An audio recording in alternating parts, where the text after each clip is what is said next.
चल गेलो जिंदगी सो कोना हमलो रब स्नेह गाठ तोड़ देलो जिंदगी सो कोना हमलो रब स्नेह गाठ तोड़ देलो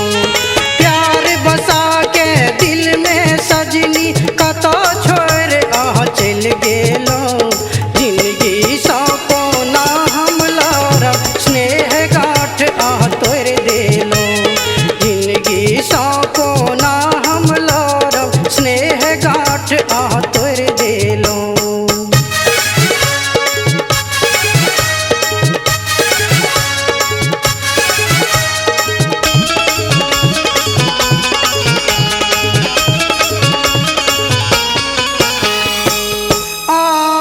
के प्रेम में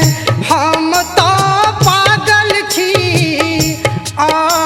के खातिर देखूं सब किछु त्यागल छी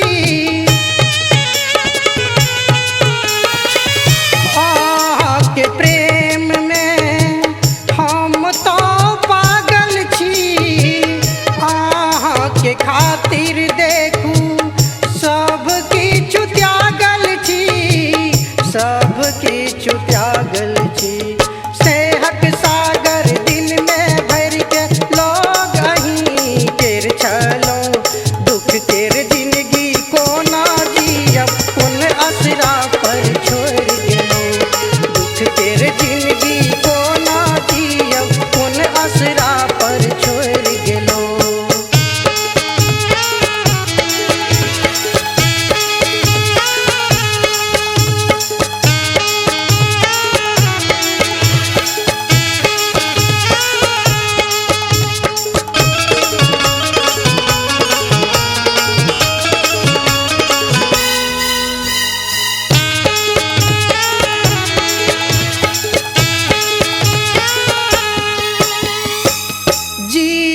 के सपना तो सबटा चूर भेल जिंदगी के सुख सब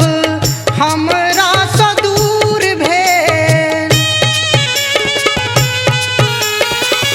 जीबै के सपना तो सबटा चूर भेल जिंदगी के सुख सब हमरा सँ दूर भेल हमरा सँ दूर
नीलम मैथिली चैनल के सब्सक्राइब करबा के लेल लाल बटन का दबाव आ घंटी पर क्लिक क के नव नव मैथिली गीतक आनंद उठाओ।